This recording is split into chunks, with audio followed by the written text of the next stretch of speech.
The art gallery on Baker Street smelled of old wood, varnish, and rain. A damp, relentlessly gray London October gave special meaning to every warm room one could escape to. Eleanor Whitmore, a tall woman with silver hair tied in a neat bun, stood before a painting, studying the play of light on oil. The piece was by a little-known artist, but something about it touched her.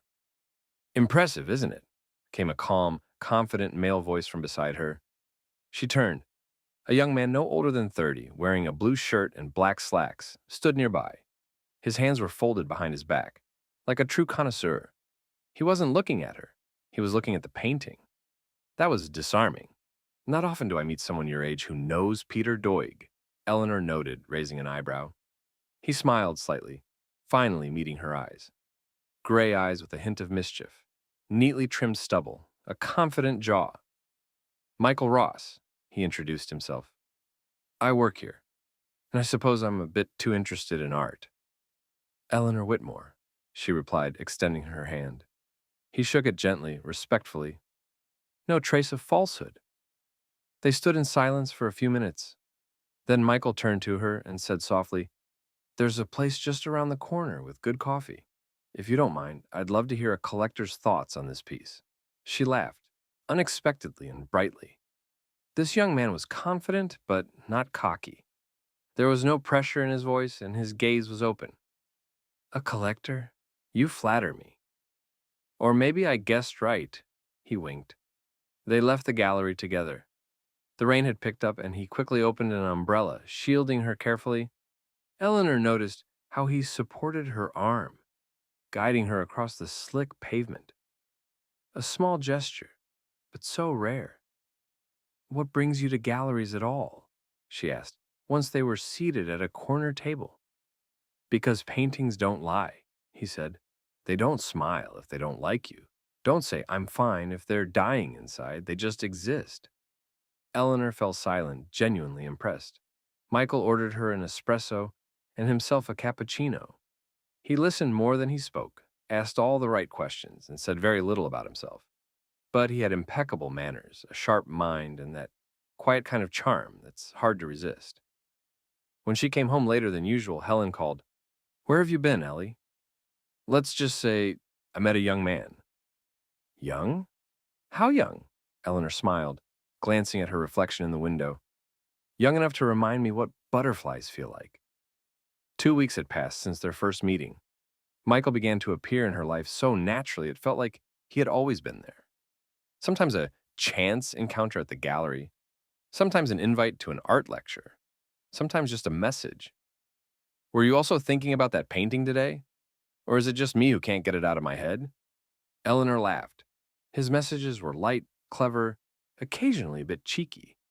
She found herself waiting for them. And for him. He wasn't handsome in the classic sense, but there was something about his face, attentiveness, a deep gaze, an ability to listen. He gave compliments like they were simple truths. "Your eyes," he once said, "they're like Van Eyck's portraits. Seem cold at first, but then you start seeing entire worlds in them." At the theater, he held her hand like he was afraid to let go. In restaurants, he pulled out her chair, ordered her favorite wine, paid attention to her every reaction. Sometimes she thought, maybe this is real? Maybe he sees more than just my age. Helen, her friend, once visited and found Michael playing piano in the living room. "Did you study?" she asked dryly. "Self-taught. The piano is like a conversation partner. But first, you have to understand it." When he went out to the garden, Helen whispered, "Ellie, have you lost your mind?" "I'm just happy." "Don't you wonder why he chose you? What if he just saw a person in me?" Helen smirked skeptically, but stayed silent. One evening, as Eleanor walked home, she noticed her reflection in a shop window. She straightened her back, touched her lips. Yes, the lipstick was still intact. A young woman was awakening in her, one she had buried long ago under the weight of widowhood, loneliness, and fear. She was feeling again. And that feeling eclipsed everything. "You're so strong," Michael said when she told him about her husband's death from cancer, about how she survived it all alone. I wish I don't know. I just want to be there. He said it not like a young man trying to seduce an older woman, but like someone who truly listened and understood, or at least knew how to seem like he did. Later that same night, he sat in his tiny apartment in South London, laptop in hand. On screen, a legal database. He was searching. Eleanor Whitmore, assets, real estate, heirs. He was crossing out names one by one. No children, no grandchildren, he muttered. No one. Absolutely no one. He closed the laptop and pulled out a small notebook. On the cover it read, Plan, step by step. He opened to a page. Step 1, gain trust. Step 2, stabilize emotions. Step 3, the will and nothing after. He smiled at his phone. A new message. Thank you for tonight. You made me feel alive again. He smiled. Everything's going according to plan. He's too polite, said Helen, sipping her tea. Too perfect. Don't you feel it? He's just well-mannered, Eleanor shrugged. Since when is that suspicious? They sat in the conservatory, surrounded by orchids and old armchairs. Outside it rained, as always in this city. Helen looked out the window, avoiding her friend's eyes. Ellie, I know you. You're not falling for him. You're falling for the feeling of being needed again. It's not the same thing. Eleanor said nothing. Deep inside, those words struck a chord, like a tiny crack in a flawless glass. Later that night, alone, she opened her laptop. She searched articles on fraud, con artists. Her eyes scanned headlines. Young lover stole PS 3 million from widow. Emotional manipulation and wills, the new predator scheme. She closed the screen and sat in silence. The house felt colder all of a sudden. What if Helen is right? The next day, Michael brought her a rare 19th century art book. From an auction. I knew you'd like it. You shouldn't have. I wanted to. I want you to have everything that makes you happy. He hugged her, warmly, gently, but then just a bit too tightly. Eleanor tensed for a split second. Barely noticeable, but she felt something tighten inside. Michael, she began carefully, you know I'm not young anymore. I don't have time for games. He looked at her, slightly wounded. You think I'm playing? She looked away. I just want to be sure. He sighed, sat beside her, took her hand. I get it, but maybe just trust me. She nodded, smiled. But deep down, the crack had already begun to spread. Later that night, standing before the mirror, Michael whispered, Don't screw this up, Ellie. He smirked at his reflection. You're almost there. A gray morning settled in quietly. The house smelled of fresh bread and a fine drizzle still fell outside. Eleanor sat by the fireplace, wrapped in a woolen throw, leafing through old letters. The paper was yellowed, the ink smudged in places. Letters from her husband, her mother, a friend long gone. Michael came in without knocking. He had long had his own key. He walked up behind her, hugged her shoulders gently, and whispered, You look a little sad today. Just memories, she said without turning. When you've lived long enough, the past starts to feel a little too crowded. He sat next to her and took her hand, said nothing. Michael, she hesitated, have you ever thought about what happens when I'm gone? He looked at her calmly, without a hint of panic. I try not to think about it, but I know one thing. You're my person. And whatever happens, I want to be by your side until the very end. If you'll let me. The words worked. They were spoken with such quiet sincerity, they melted even the ice of her doubts. Or almost did. A few days later, she invited her lawyer, Mr. Bailey, an elderly man with perceptive eyes. I want to make changes to the will, she said calmly. Everything. The house, the collections, the stocks, goes to Michael Ross. He's the closest person I have. Bailey didn't object. He only tilted his head slightly. Are you sure? Absolutely. When he left, Michael approached and kissed her forehead. Thank you, but I would have stayed even without this. I want you to stay. But if I'm gone, let this be your protection. My last care. He hugged her. But that night, sitting in his apartment, he spoke on the phone. That's it. She signed. Yeah, it's official. The will is in my name. Just a little more to go. Are you sure she suspects nothing? Sure, he chuckled. She's in love. Stupidly. He turned off his phone and smiled at his reflection. Almost there. The day began with a dull headache and a feeling that something unspoken lingered in the air. Eleanor came downstairs later than usual. Breakfast was cold, the tea gone lukewarm. The house was suspiciously quiet.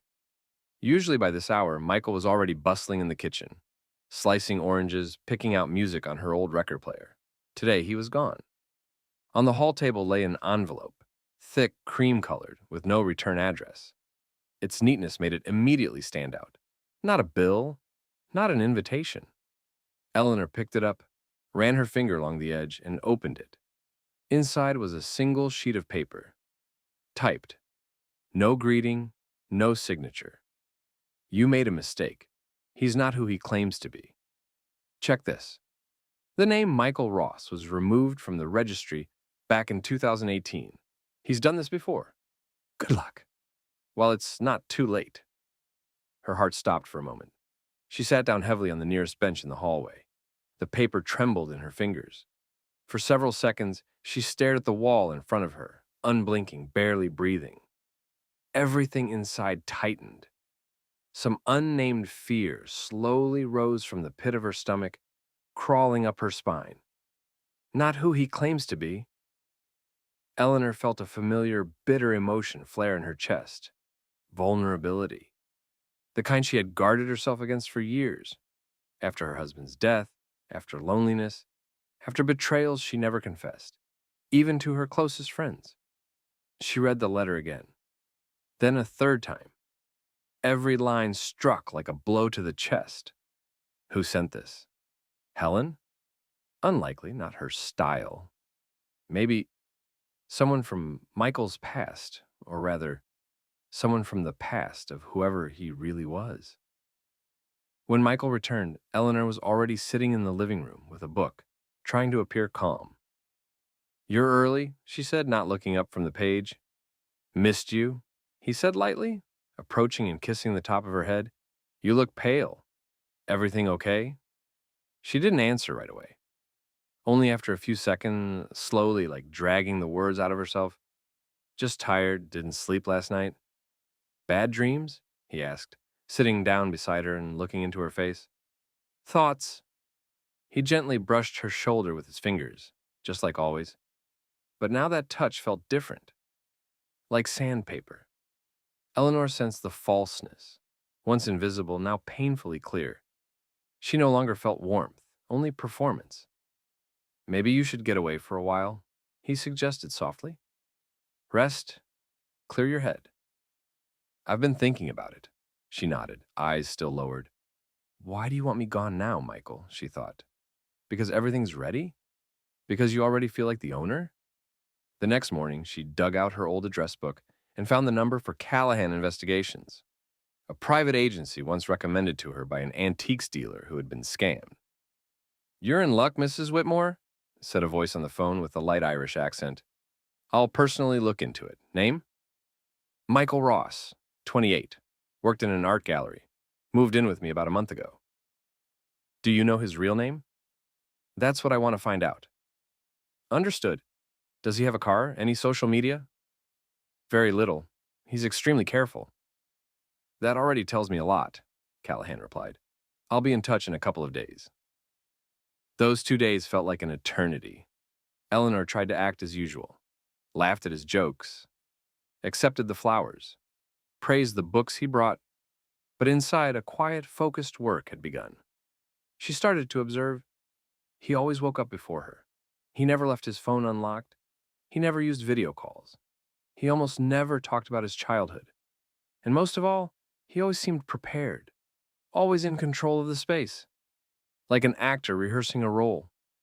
One day, walking past his room, she overheard a muffled phone call.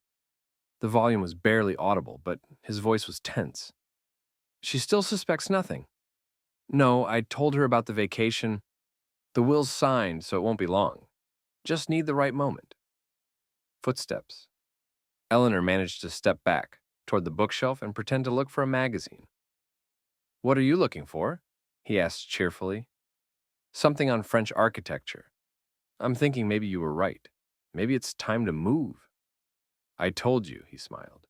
The air there is different.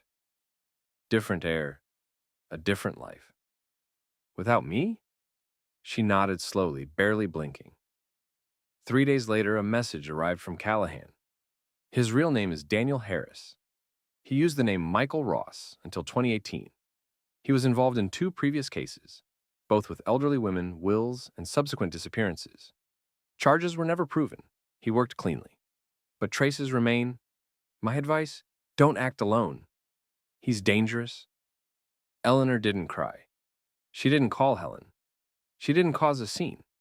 She quietly closed her laptop and went to the kitchen. Turned on the kettle. Her hands trembled slightly, but her gaze was glassy.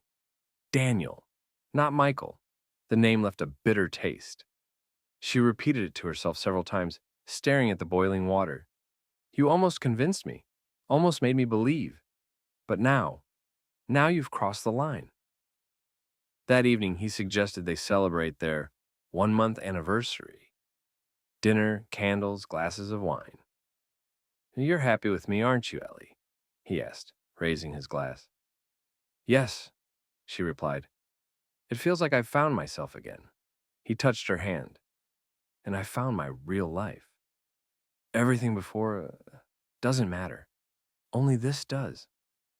You don't even realize how true that is, she thought. Later, he went to take a shower. Eleanor quietly approached the bag he always kept at the foot of the stairs. Opened it, like a thief. Inside was a passport. She pulled it out. Daniel Harris, born in Manchester. The photo was the same, but the expression slightly different. Colder. Harder. She took a photo with her phone. Put the passport back. When he came out, hair wet, towel on his shoulders, she was sitting on the couch watching the candle flame. Everything okay? He asked. She turned to him, smiled. Never better. Now she knew. The game was hers. And her next move would go in only one direction, toward revelation. Eleanor woke up early before dawn. London was just beginning to stir outside the windows, but her thoughts were far away, not in the warm bedroom, but in the scene she'd replayed in her mind all night. She had to leave, disappear, not forever, just for a few days, to see what he would do without her. If someone is running a scheme, they don't wait in silence. They act. Her movements were calm, deliberate. In the kitchen, she left a note. Gone to Scotland. Need a little solitude. We'll be back in a week. Don't worry, I'm fine. The note lay on the old wooden table next to a vase, where she placed only one white rose. A message, purity and coldness. Leaving the house, she got into a car sent by the hotel, where she had booked a room in advance, under a different name, Ellen Moore. That's what her mother used to call her in childhood, when they played hide and seek, and she pretended to be a heroine from a novel. All ready, ma'am, said the driver. She nodded. Now everything would go by her rules. At the hotel on Kensington Road, she rented a room overlooking the park. She set up her laptop, activated the monitoring program. Callahan had installed hidden cameras the day before, in the living room, the study, and the upstairs hallway. Each was a tiny, nearly invisible dot, indistinguishable from a decorative screw. Are you sure you want to do this? I'm sure. He played love. I'll play the truth. On her screen, 3 windows appeared. For now, all was quiet. Still. He was likely still asleep. A few hours later, he came out of the bedroom in a t-shirt, stretching. Walked into the kitchen, opened the fridge, made coffee, then noticed the note. He read it. His eyes tightened for a fraction of a second, but quickly returned to calm. He sat down, leaned back in the chair, pulled out his phone. Yeah, it's me. She's gone. Just read the note. Yeah, alone. Said Scotland. I think it's time. Got it. I'll start preparing everything. Yes. The will is signed. Everything's in my name. The house, too. Understood. I'll keep you posted. Eleanor listened through headphones, barely breathing. Her lips trembled, but her gaze remained cold. He hadn't even waited a full day, not even a pause. This was not a man in love. This was a man executing a plan, like a jeweler, like a thief, like a con artist. She pressed the record button. First piece of evidence. The next evening, Michael was in the study. He was on a video call. On the second screen, a real estate agent. Yes, she's considering some changes, but still unsure. I think we should prepare a renovation plan right away. Tear down the conservatory, combine the living room with the library. The money will come. Everything will be as discussed. She's gone for long? A week, maybe less. But I think this is already my house. She just doesn't know it yet. Eleanor picked up a notebook. She began writing date, time, contents of the call. She felt strangely calm. The anger was gone. Only a sense of duty remained, to see it through. On the third day, he spent time in the house with two men he clearly hadn't introduced before. One had a briefcase, the other a coat. They went upstairs to the study.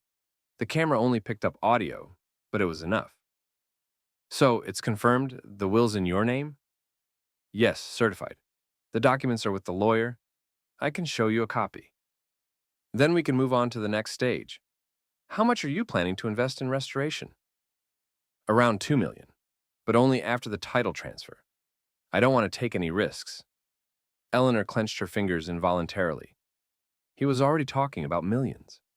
About the house where her son had grown up. About the walls that held her husband's letters. He already saw it all as his. That night she couldn't sleep. One thought pulsed through her mind. I almost believed. I almost gave everything away. And he would have taken it, with a smile. She remembered how he held her hand, how he said, I would have stayed with you even without all this. And now, I don't want to take any risks. On the fifth day, Callahan sent a new message. Sent the file on the second case. Woman named Agatha Forbes, 76. Same pattern. Disappeared 2 months after signing her estate over. No relatives. Case closed, heart attack. But the day before her death, a call with Daniel Harris. I have the recording. Her words, you promised you'd stay. Sound familiar? Eleanor slowly ran a hand down her face. He's repeating everything to the detail. The words, the tone, the smiles. Now she knew the ending had to be more than just a confrontation. It had to be a lesson. Not just for him, for everyone who thinks kindness is weakness. And that old age is a free pass for exploitation.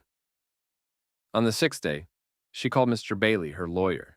George, I need to make changes to the will, urgently. Again? He asked skeptically. That's twice in a month, Eleanor. And the last time, trust me. I'll come tomorrow. Not here. I'm at a hotel, under a different name. I'll explain in person. Is it serious? As serious as it gets. Later she called Helen. I figured it all out. You were right. I didn't want to be right. I know. Can you come tomorrow? I need you as a witness. A witness to what? The final act, the end of the play. I'm going to shut it down. The seventh day became the day of return. She entered the house at 9 in the morning, without warning, without ringing the bell, without a word. She was wearing a blue tweed coat and a hat, just like in her youth when she worked at the library and captivated everyone with her style. Michael heard the door and rushed out of the kitchen, a cup of coffee in hand. Ellie, you're back already. You thought, too early. That's the mistake of all rushed players, Michael. Or should I call you by your real name now? He froze, his face showed confusion, quickly replaced by practiced composure. What are you talking about? I think you know, but let's play this scene with grace. The way you like it. The living room smelled of lavender and ash. The fireplace hadn't been used for days, and despite the cozy appearance, the air was cold and tense. Michael stood by the window, trying to collect himself. He felt the ground slipping beneath his feet. Eleanor watched him steadily with the cold control of someone who had nothing left to lose, which made her dangerous. You've suddenly gone too quiet, she said calmly, removing her gloves. Usually you're the first to start showering compliments and concern. Where is all that now? Ellie, he approached her carefully. You misunderstood something. This is about that phone call. I was just worried. I wanted everything to be all right. I thought you were gone. And you stayed to take charge of my life, my home, and my assets, she finished. You thought I'd disappear, quietly, without a trace, like Agatha Forbes? He froze, just for a split second, but it was enough. His face twitched. I don't know what you're talking about, he said, lowering his eyes. Who even is that? A woman who trusted you. Died of a heart attack a month after changing her will. Her case was closed, just like you'd hoped. But I'm not Agatha. She stepped closer, face to face. I'm Eleanor Whitmore, and I want you to hear the sound of your perfect plan falling apart. Helen appeared in the doorway. Behind her stood Mr. Bailey, her lawyer, and a third man, short in a dark coat, quietly observing everything. It was Inspector Trevor Green. He didn't flash a badge, but his eyes said it all. Michael realized it was over. Too late to run. What is this? He barked, glancing around. Some kind of performance? Yes, Eleanor said. The script is yours. We just added the ending. She pulled a folder from her bag and placed it on the table. In here, a copy of your real file. Daniel Harris, 2 previous cases. 1, never proven. The second, buried, and the third might have ended in my tears, if not for one but. From a second folder, she pulled out another document. The will, signed yesterday, new version. All assets go to my art foundation. The collections, donated to the Tate. The house, under state protection as a historic residence. And you, she stepped close enough to feel his breath. You get nothing. Not a single pound, not a wall, not even an apology. Michael, no, Daniel, smirked, slowly. That same half-smile that once charmed her. You're an old fool. Think you figured everything out? You have no proof? Helen stepped forward and placed a laptop on the table. Recorded calls, your instructions, videos of the agents you toured through the house. All from the camera you didn't notice. Inside the lamp, he turned pale. You spied on me? You stalked my money, Eleanor replied coldly. Inspector Green pulled a badge from his inner coat pocket. Daniel Harris, you are under arrest for attempted fraud, conspiracy to unlawfully acquire property, and involvement in prior criminal activity. You can't prove anything, he growled, backing toward the door. You have no right. We have everything, the inspector said firmly. As he was led away, silence fell over the house. Eleanor stood in the center of the living room, her palms pressed to her chest, as if only now her heart had been allowed to race. Helen approached, gently placing a hand on her shoulder. Are you all right? Now I am, she nodded. But do you know the scariest part? What? I really believed he loved me. They stood in silence. Outside, the gray London day reflected in the window. But inside, there was a strange, deep stillness. Not emptiness, freedom. Later that evening, Eleanor walked into her study. On her desk sat the same note she'd left before she vanished. Don't worry, I'm fine. Now she could rewrite it. I was trapped. Now I'm free. She sat down at her desk, opened a notebook, and began to write. Finale. The last scene. Trust is not weakness. It's a gift. And only those who betray it end up truly alone. The house was noticeably quieter. After Daniel's arrest and the police visit, some kind of noise had disappeared, invisible but constant. He had never yelled, never stomped, never slammed doors. On the contrary, he was soft, almost weightless. But his absence felt like the silence after loud music. For the first time in months, Eleanor was alone, truly herself. She wandered the house, pausing by items she once saw as background. A crystal lamp her husband had gifted her, a dish cracked during a move, letters from her son when he was studying at Cambridge. They were her story, and Daniel had tried to erase them. At noon, Mr. Bailey called. Everything is confirmed. The final version of the will is validated. Your foundation is registered. The collections will start transferring to the Tate next week. Thank you, George, she replied quietly. May I ask something? Of course. Why didn't you keep at least part of it for yourself? Eleanor smiled. I kept the most important part, choice and freedom. She hung up the phone and walked to the mirror. In it, she saw a woman with silver hair, a straight back, and slightly tired eyes.